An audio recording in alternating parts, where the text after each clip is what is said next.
Hi, Natural You listeners. Thanks for joining me at the start of Series 3. This episode is with the intuitive, thoughtful, and magical being, Sejer Ebersole. Sejer spent his childhood in Hawaii and most of his adolescence and adulthood in Denmark. These often conflicting cultures and environments gave him a deep curiosity, some restlessness, and a bit of an obsession with trying to figure everything out. His personal journey has seen him reconcile his Hawaiian, nature-connected, heart-based spiritual roots with the more opportunity-thinking, explorative, and American competitive way of doing things. Plus then integrating with this the highly mental, strategic, and cooperative Danish way. Well, that sounds like a lot. It is. Just take a look at his CV. Listen up to hear how Sejer navigated his journey and where it has brought him. Hi everyone, welcome to The Natural You. We're back with season 3, and kicking us off is my friend Sejer Ebersole, and he is joining us from one of his hotel rooms. He's been all over the world recently, looking for a new place to practice. Sejer, tell us a little bit about yourself. I know you've from different places and worked and lived in different places. So if you could give us a little bit of a background for our listeners. All right. Yeah, sure. I'm Sejer. Well, I guess the big thing is that I was born in Hawaii, and I lived there for about, give and take 9 years. We got thrown around a little bit as a kid. So we lived a little bit in Denmark, lived a little bit in Hawaii. My dad is American. My mom is Danish. So we kind of traveled back and forth quite a bit up until about 9. At that point, we moved to Denmark, and I don't think my dad really expected that it was going to be more or less permanent, but it kind of turned out that way. And since then, I've been a bit of a restless soul. I've been traveling around a lot. I've been traveling throughout Europe. I did a pilgrimage. That was a big thing for me some years ago. I did a round the world trip when I was 20. I've been traveling in Africa. And this last year and a half, almost, my wife and I have been kind of drifting around the world, mostly in Asia and Japan and in Europe. Sounds like quite a life. Yeah, that's great. I found out some years ago that one of my biggest values is actually exploration. So exploration of what's out there, what's around the next corner, what's in that other country, seeing other cultures, and just being open to new experiences, and through that learning tons about myself.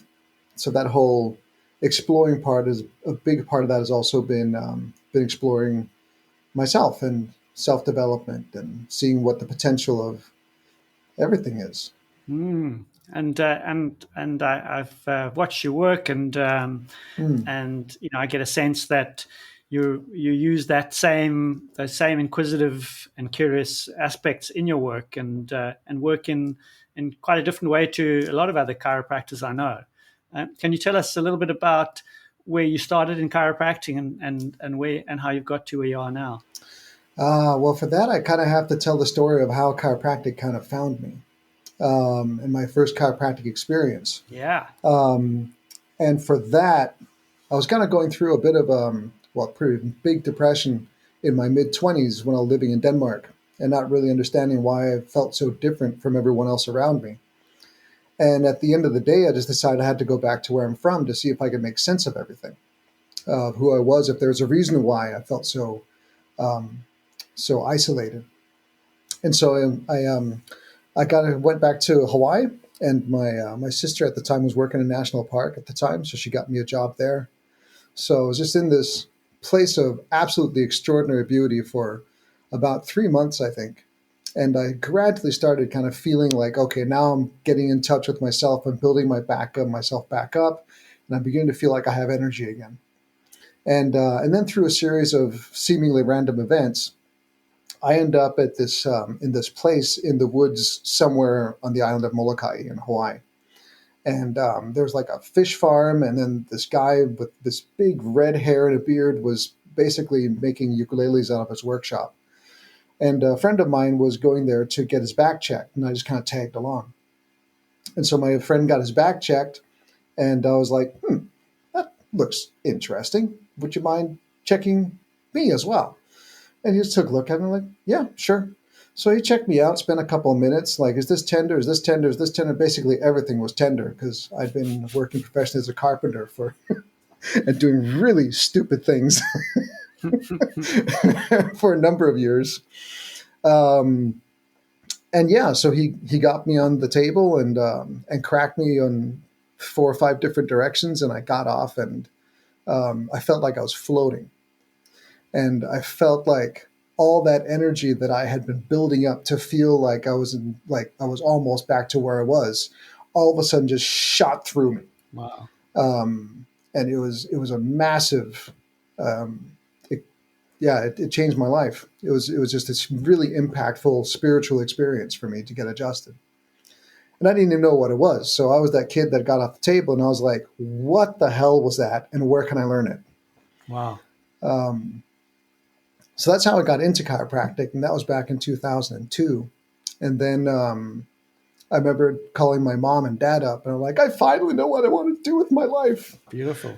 I want to be a chiropractor. And they're like, okay, well, you can do that in Denmark. We just researched it. So I went back to Denmark and went to school there. And tell us about the school, the Danish school. It was, I guess, kind of the same as most other schools, is my impression. It's highly academic, extremely mechanistically focused. We were in school with and shared classes with medical students. So most of our teachers were medical doctors and professors. And so they're all like, and so when you're going to be a doctor, you're going to learn this. And this voice in the back of my mind is like, chiropractor. and so that was that was a tough environment to be in for a someone who considers themselves a spiritual dude. Yeah. And so at the end, How did you balance that at that time? well, I don't think. I just kind of threw myself into it. It was all about learning stuff, and I like exploring and learning everything there is to learn. So even though we were learning all kinds of things that I didn't recognize as having any relevance to chiropractic, I just loved learning it. And all those little minutiae and detail, I'm a detail-oriented person, so that was a good fit for me. Um, and they taught us how to think. They taught us how to look for knowledge. They taught us how to be critical about what we were being subjected to. And so I applied that to everything else being taught at the university. But the whole process of actually wanting to learn it rather than just memorize it and pass tests was a struggle. It wasn't really set up for that. And so there wasn't really time for it either. So, yeah, I had to escape and go traveling again for a period of time. So you found your escape, which is to get out and see the world. And from your travels, did you kind of pick a certain place, like this is where I want to live, or this is where I want to practice, or was it just sort of serendipitous the way you ended up? And I think most of the time I went traveling was the first time around was really just to see what's out there.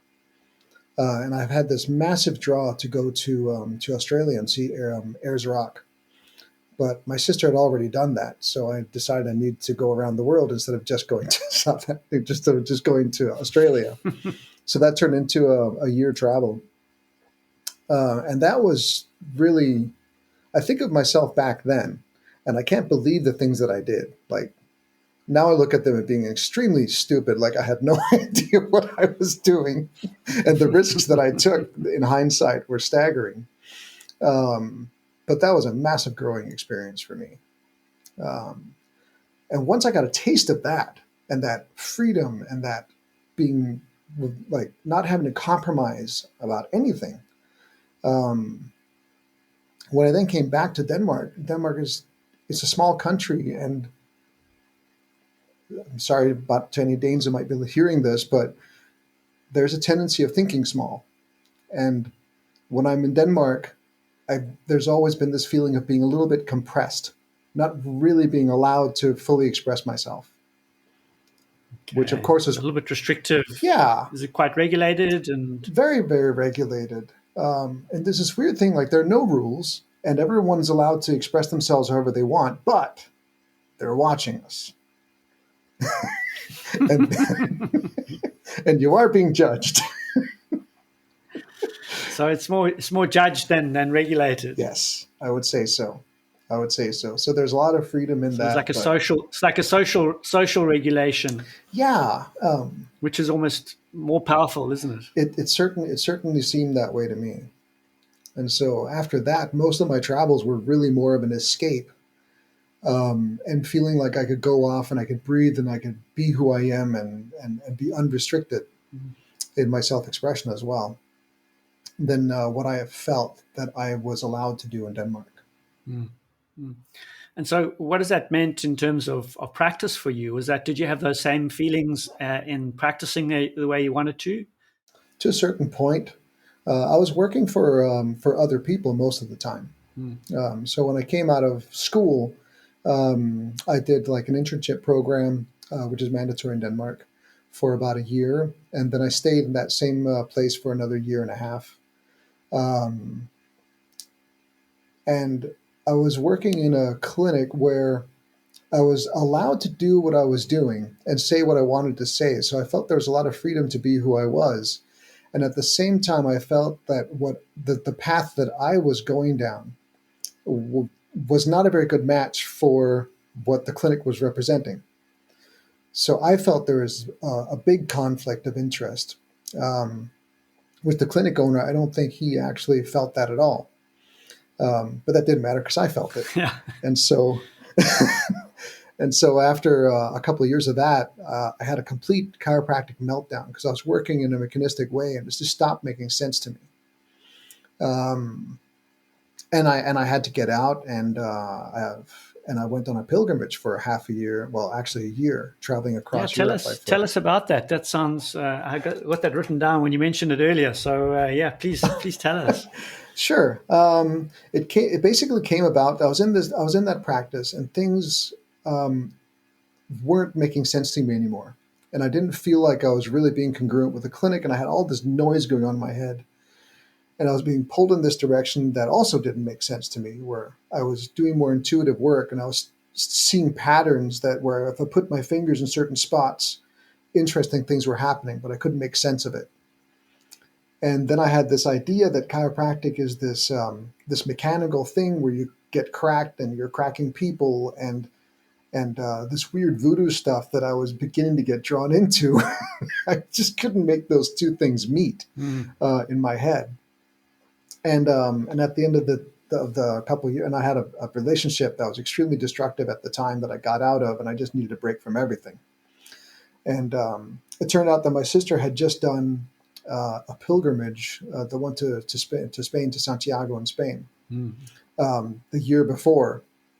And I was like, I think best when I'm walking, and I think best when I'm walking amongst trees and under the sky. So let's do that for a while and see if I can figure all this stuff out. Was that the Camino? That was the Camino, yes. So from the point where I quit my job where I thought I was going to go, other things happened. So I was about a year delayed actually leaving. And then by the time I left, all the noise that I had in my head about what I wanted to do and what I was doing this for, they'd all kind of disappeared. So I didn't really have a reason to go.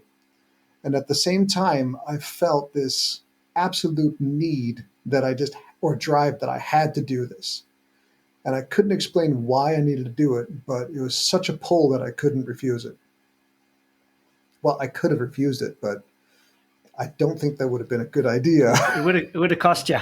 It would have cost me. Exactly. It would have cost me. And so I set off, and I was just going to do the month in Spain originally. And then I had a conversation with my friend about one of my friends about pilgrimages and the nature of pilgrimages and how they do it in the old days. And it turns out that a pilgrimage starts from your doorstep.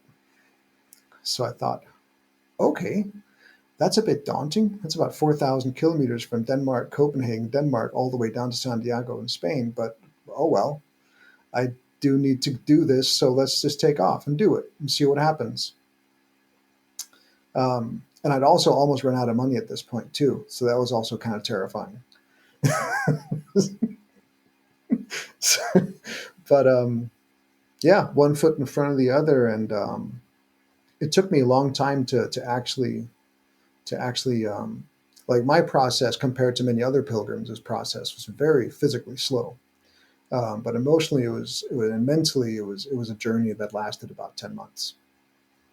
Wow. So, or maybe it was 8. I left in May, no April, and I arrived in yeah. I got to Paris. I didn't get all the way to Santiago. I made it to Paris, and that was 2 days before Christmas the same Wow. year. Wow. And those insights that you said you had along the way, or the experiences, were they a gradual thing that sort of built up, or did you have these kind of pivotal moments when you had to face or deal with something or had a realization? I'm quite curious. I think there's a little bit of both. There was the first few days that I was alone on the road.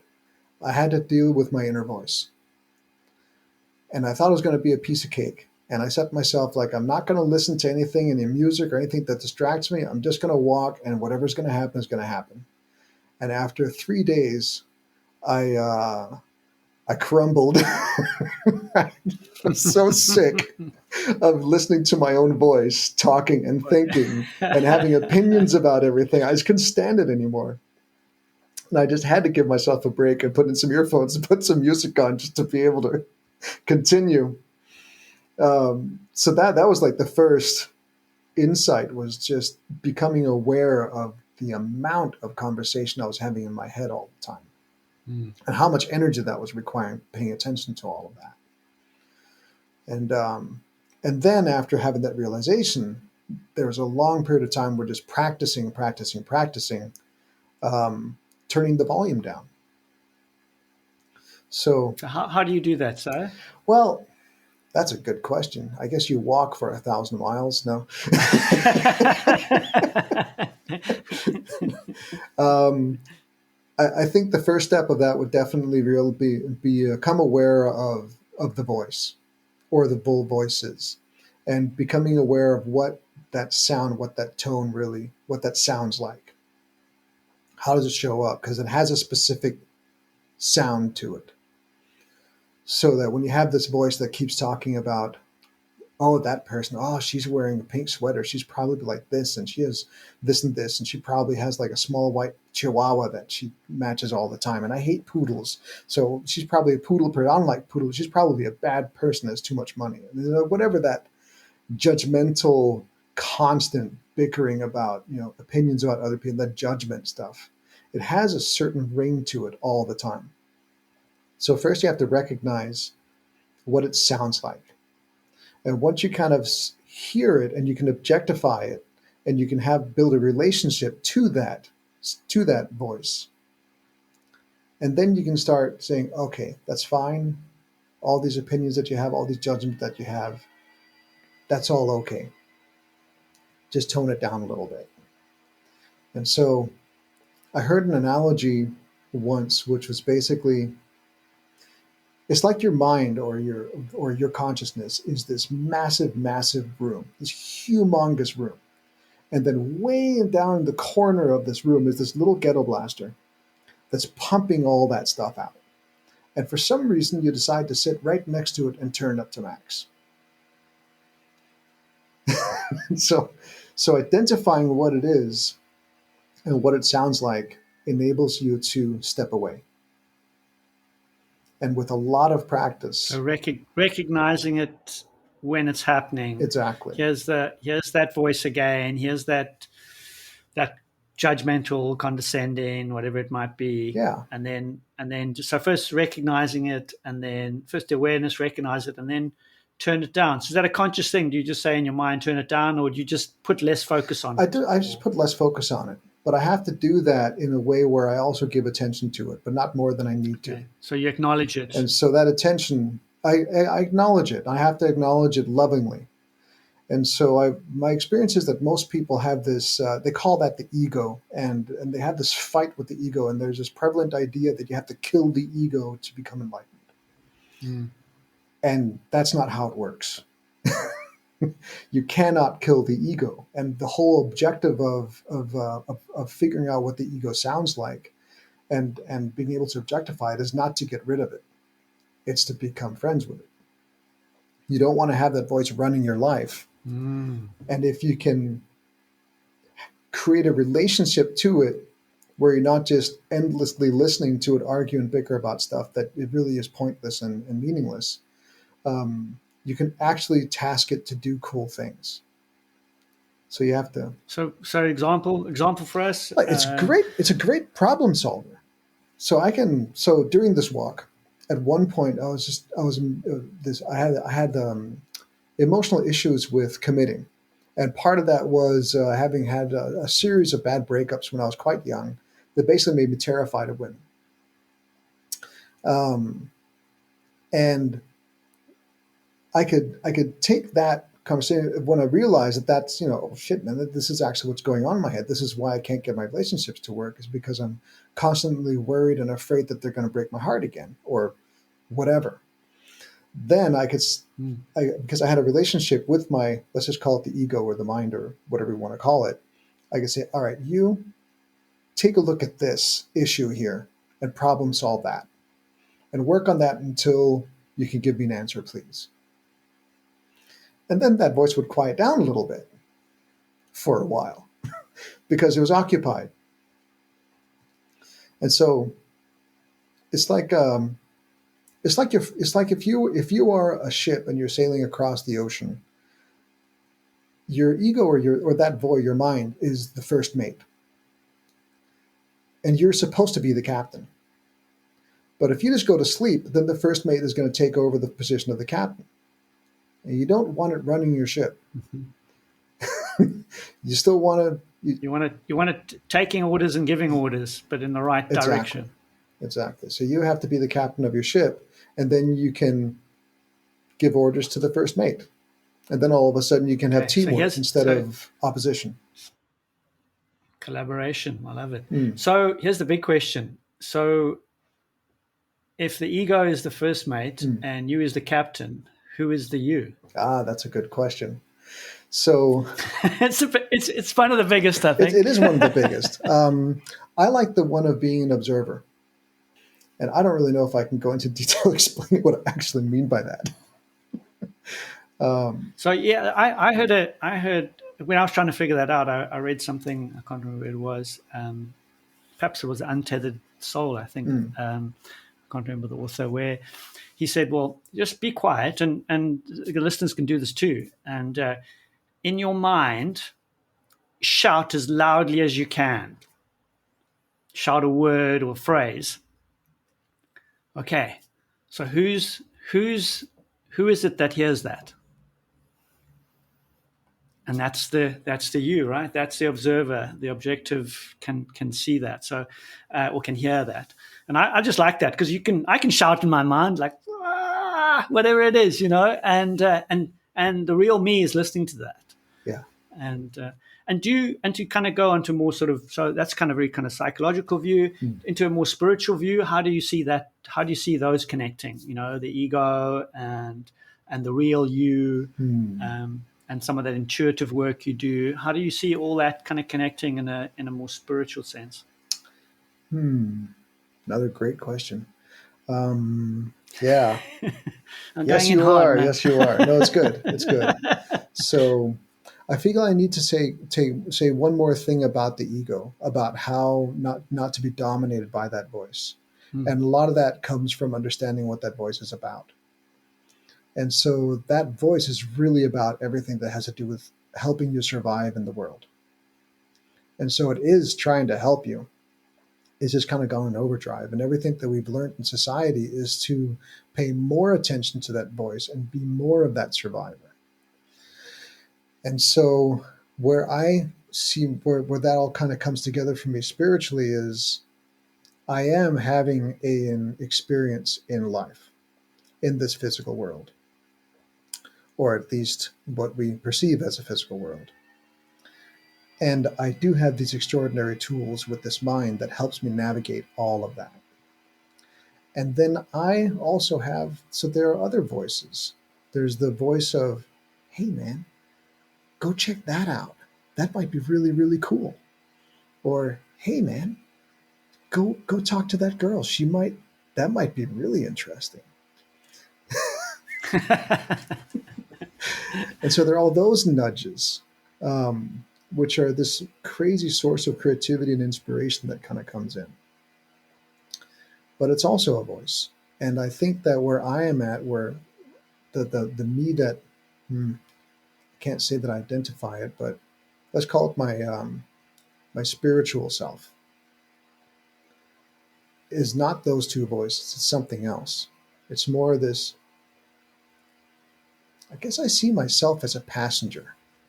So the spiritual voice or the spiritual self, is that the observer?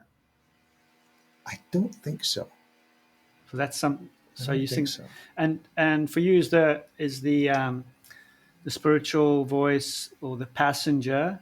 Is that That would be the the observer. observer? Okay. And I think I can talk to both of those voices and say, I think maybe Australia would be cool to go to. Or let's try out this chiropractic. There is something greater than me, than this physical structure that I call me, that walks around. And that's one of the things that I love as a chiropractor. And I use my curiosity and my passion for exploration, in my work, basically to try to remove myself from what I'm doing as much as that's possible for me to do. Yeah. So I learn all these things, I learn all the techniques, and I get to see all these constructs. And that's really just to kind of help my mind just chill out and just roll and run with those patterns and say, okay, we got this, and give me some confidence, and confidence enough to let go. And then the best work I do is when I don't think. Mm. Then there's just this, it's almost like there's a flow of information that kind of knows what to do and can sense what needs to be done and when is enough. And sometimes it'll be, this person needs to hear these words, or this person needs to be asked this question. Mm. And I don't really know what that is, but I think that is the spiritual me, Okay. Yeah. Yeah. if that makes any sense. I think that's that awareness that I am, and that what I identify as me in this physical world is the instrument through which that can act and speak. Wow. And how do you, in practice, how do you help that happen? How do you, obviously you allow for it and you're open to it, and you say you do lots of, you learn the technique, you practice it, so you get very proficient at that. So you don't have to put your mind into that sort of practical application. That becomes more automated. And then after that, there's this, I think, I'm hoping there's a step that you take that allows you to go into that more intuitive, open to that voice thing. Are there any practical things you do that can help? Because it's something that I can do sometime, but I'd love to be able to get better at repeating it and doing it more regularly and more at will, or without will, maybe. That would be the optimal. Yeah, if you could just share some of those things that might resonate with some of the people listening for whatever work they're doing. Hmm. Well, practice, practice, practice. Just like everything else, the more you practice at it, the better you get at it. Mm-hmm. The faster you can enter into those flow spaces. What has probably helped me the most on my journey towards becoming proficient at that is, well, I started this whole thing with meditation back when I was 17, and went to a meditation workshop, and then thought, wow, this is nuts. And then I've been kind of practicing that on and off ever since. And then that brought me into to practicing Tai Chi. And I think there are a lot of similarities between practicing Tai Chi and working at the table, or performing any kind of any kind of sport, or any kind of work where you engage your body. And it's kind of the same thing. You practice the form, you practice the form, you practice the form until you don't have to think about it anymore. And then you flow through the motions. Mm. And as you flow through the motions, you start noticing, as soon as you start thinking about something else, you're out of it and you forget where you're at. And then you have to start thinking about what that next step is. Like, what is that next hand position? Oh shit, where am I? Was this like the first part or the third part? Is this opening? Is this cloud hands or where am I? Because you kind of forget where you're at. And then you have to think, and then you have to backtrack and think everything through again. And I think working at the table in chiropractic is the same thing. You have to become proficient enough that your technique, whatever it is that you don't actually have to think too much about it. Mm-hmm.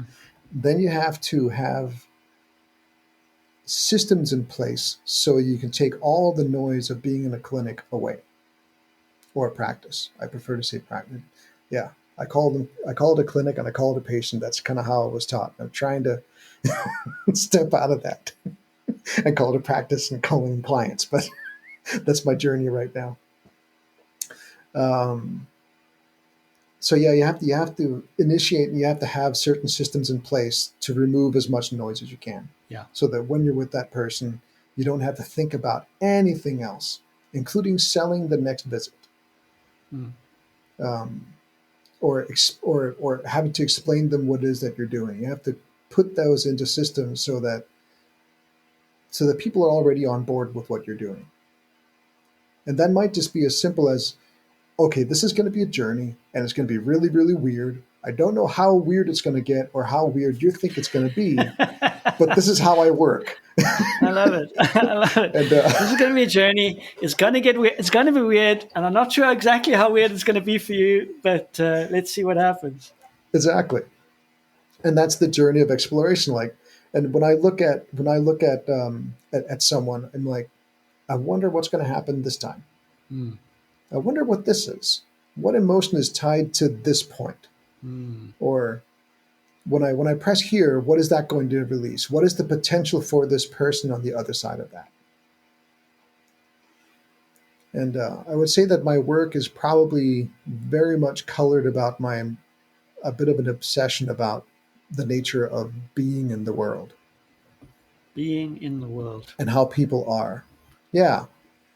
So how they are, or how they act, or is it all of that? More what's all of that, and like what state of being are they in, and what state of being is possible for this person.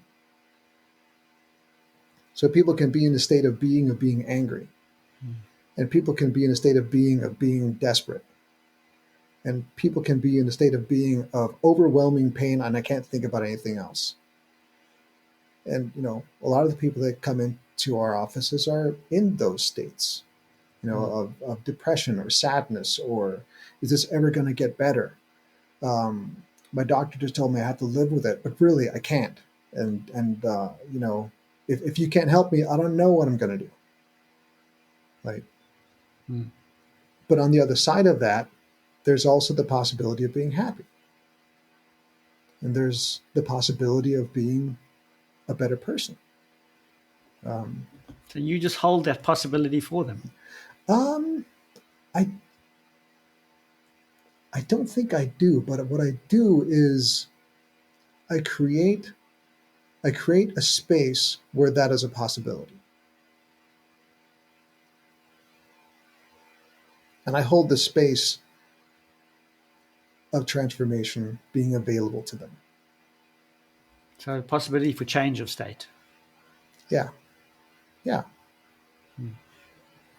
Or to change their state of being, as you said. That's what I would call it. Yeah. Yeah. Someone, and I think most chiropractors who have been in the business for a number of years have experienced that people come in and they're miserable. And after they've been there a couple of times, or maybe several times, they just start not being miserable. Yeah. And that's a state of being that has changed. And that's what I love. Like, I used to care a lot about, yes, I got that back pain gone. Yes, they no longer have migraines. Yeah, I am awesome at my job. This guy came crawling in. Now he's dancing out. I am the king. And then all of a sudden, there's just no consistency to that. Yeah. Yeah. And so as I start losing, as I discovered that pain is just a horrible measurement for improvement, really. Mm, mm. And that's also just a state of being. It's your body speaking to you and saying, dude, you got to do something. Take a look at this. And if you can't take a look at this, find someone who can help you take a look at this. So it's another voice, right? It's It's another another voice. voice. Yeah, yeah. It's another voice. That's not the ego talking. That's the you got to get on with your life voice. Now I'm going to start screaming at you until until you take action voice. Yeah, yeah, yeah, Yeah, yeah, yeah. because you're up for other things than just being miserable and feeling sorry for yourself. It's time to step up and experience a different you. Go to I Tim, love go to it. It's Sire, go to Max. brilliant. And so Yeah. tell me a little bit. I know you work with at BGI, and we had Amy Burke on one of the previous Hmm. series. And if you could just tell us how you found your way into BGI and how you integrated that into your practice or how you practice now. Hmm. And I also know that you're going to be doing some teaching in this area. So I'd love you to just share how you got into it and how you're using it now and what are you hoping for the future. Sure. So how I got into it, I was introduced to it by going to student conferences when I was a student, way back, and at that time I just was not ready to hear about it really. Mm. But it still sunk into my consciousness and kind of stayed there. That again, that little voice whispering, maybe you should check this out when you're ready, man.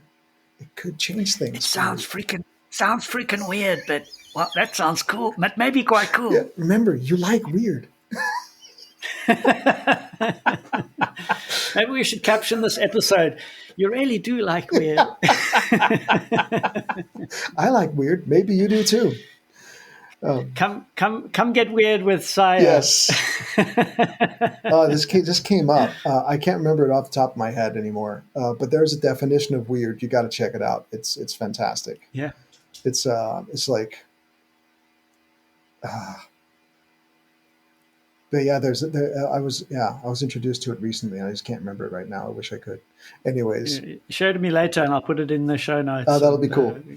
yeah, Yeah. cool. So back to BGI. Yeah, Yeah. so that was like this little whisper, and then years later, when I got back into practice after having done the pilgrimage, a lot of things settled in me, and the biggest thing that I got out of that pilgrimage trip was this epiphany that was it's okay to be me.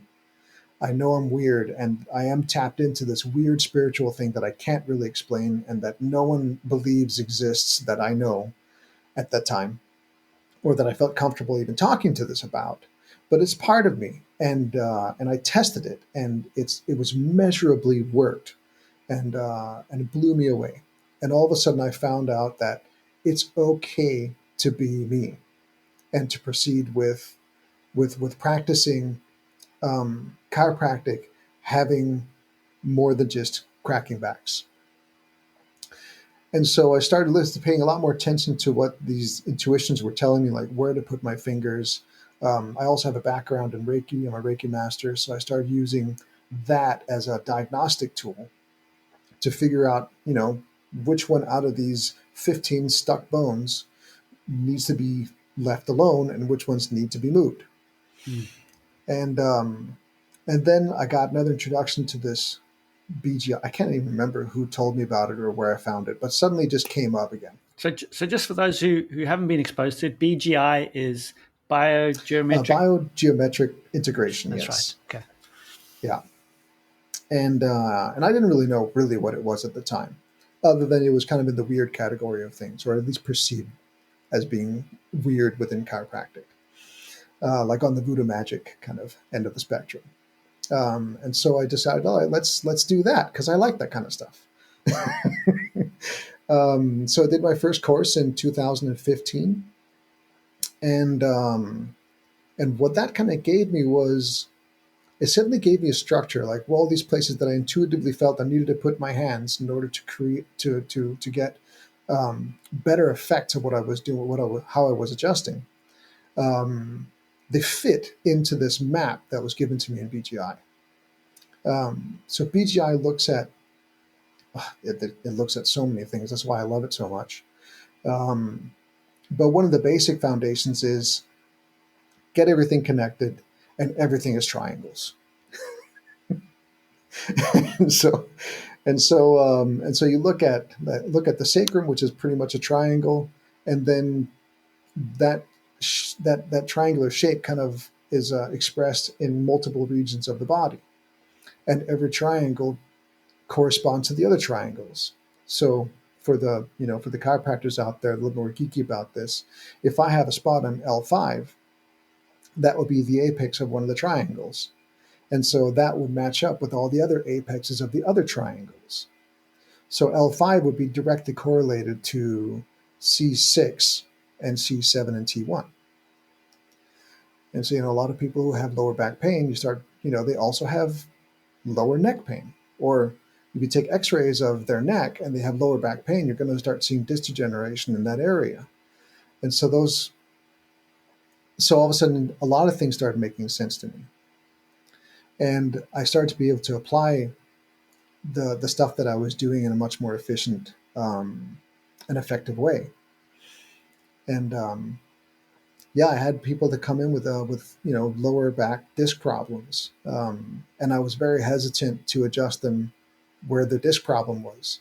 But then I could adjust them at C6, C7, and their lower disc problem got better.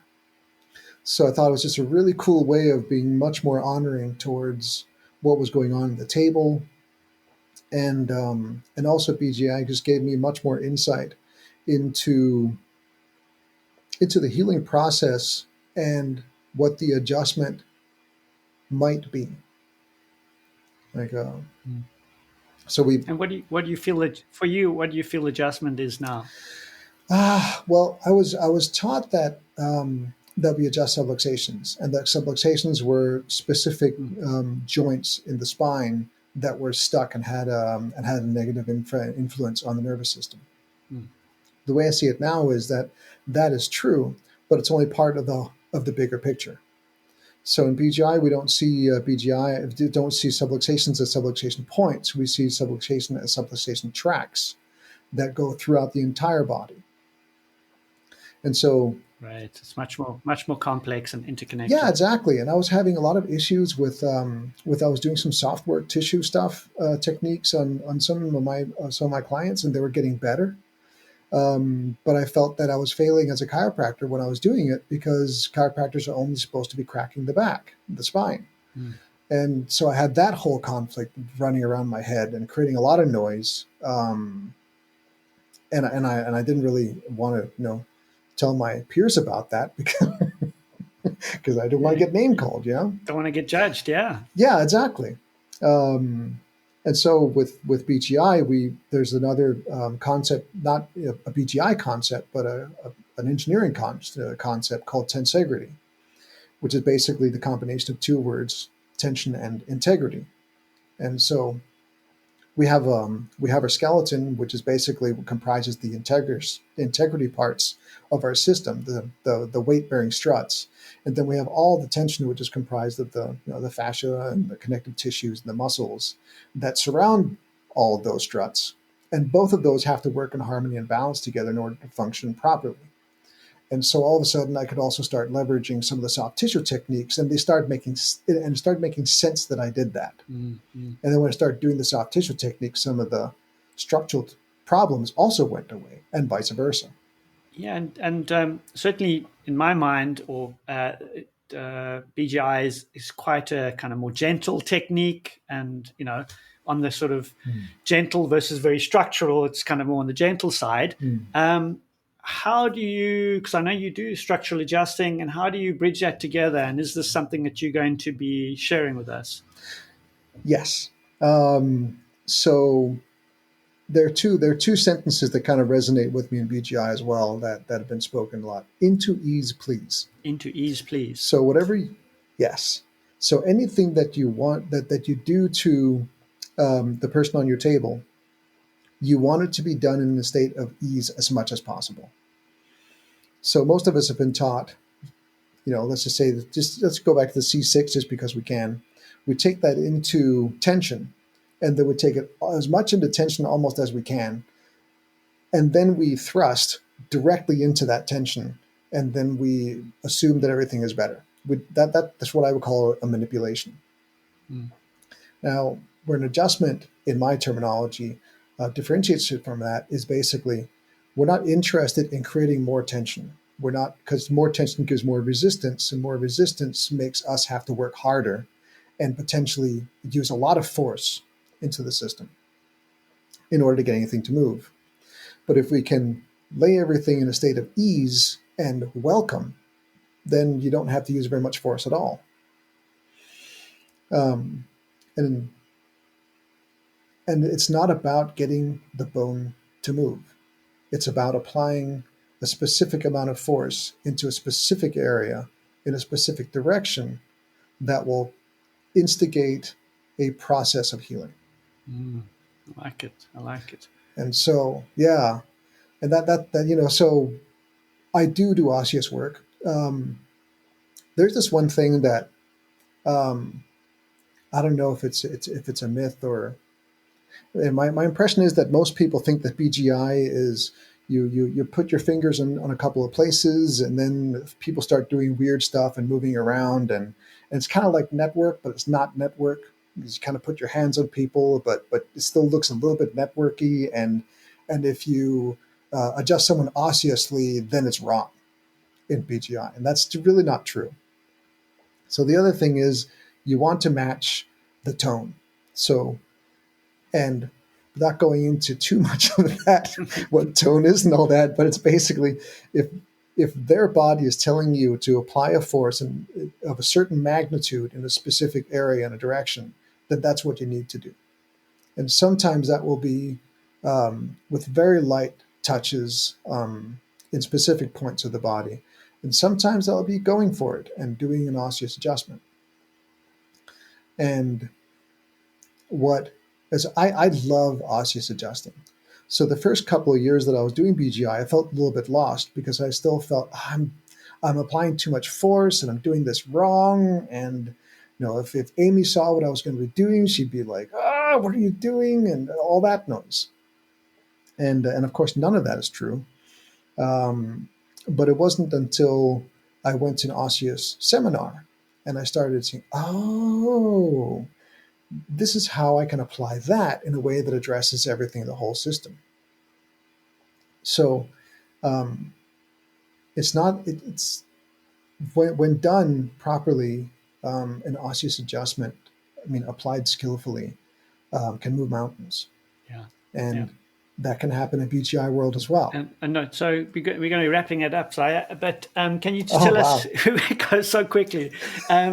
So I know I want to hear more, and I'm sure others want to too. Where are you going to be teaching any of this, or how do we get access to BGI and some of the structural aspects you were talking about, and how do we integrate those?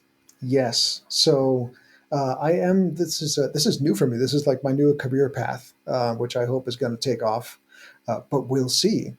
I've been blessed by Amy to do this osseous seminar, which is coming up in 2024.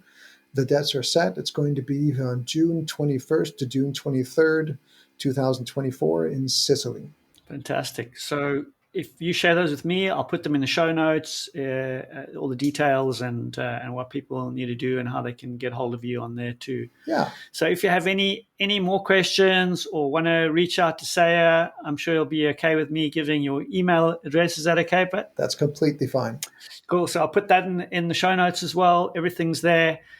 Sejer, it's been absolutely amazing having you on, and we'll continue, I'm sure. Oh my God, we're just getting started, I guess. But we are just a taster, I'm afraid.